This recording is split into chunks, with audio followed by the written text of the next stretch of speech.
I'm Abby Williams and welcome to WGEM Sports. Camp Point Central and Brown County met on the football field earlier this season, and today they had the privilege of playing again in round 2 of the playoffs. The undefeated Panthers came out ready to defend their home turf, and early on this looks like your typical CPC offense. Cale Niekamp takes this one for the 71-yard touchdown run all the way to the house. The 2-point try is good as well, and the Panthers strike first with an 8-0 lead.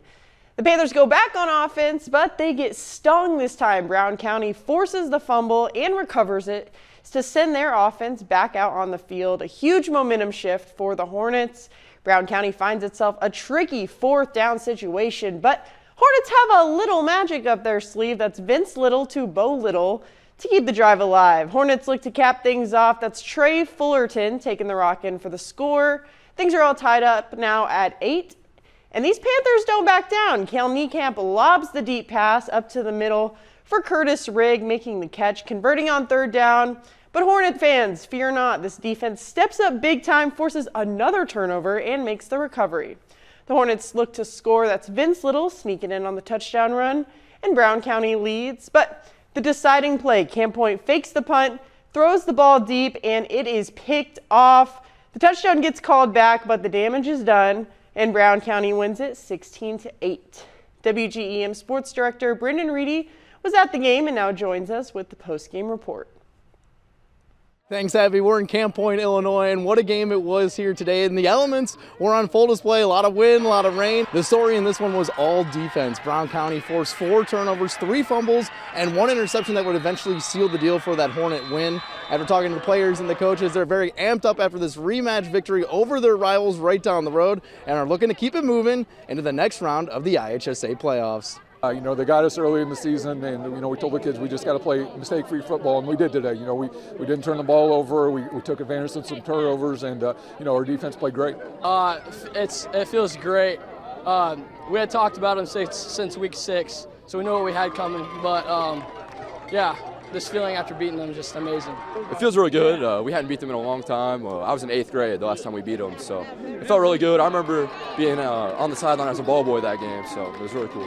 What a statement win it was today for these Hornets, not only advancing in the postseason, but getting it done on the road against their rivals who they lost to in the regular season. For now, though, Abby, it's time for me to get inside and get dry.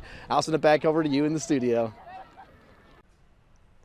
Thanks, Brendan. What a game from 2 football powerhouses. Up in Macomb, the Bombers took on Geneseo in the 2nd round. Late in the 2nd quarter, Macomb on offense, they force a huge fumble, and it's recovered by Kyler Norton. They're on defense.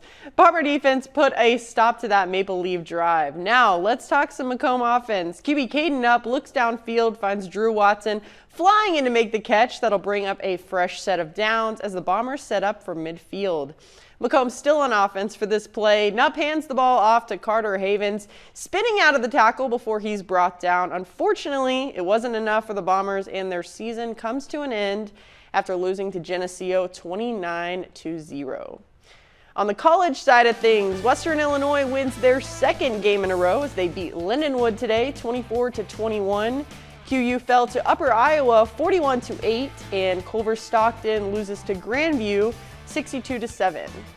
When basketball season is underway at John Wood, today the Blazers took on Arkansas State Mid-South, hoping to notch their first win of the season. Here's a pass from Samaj Washington to Isaiah Bannister, getting up to put that ball through.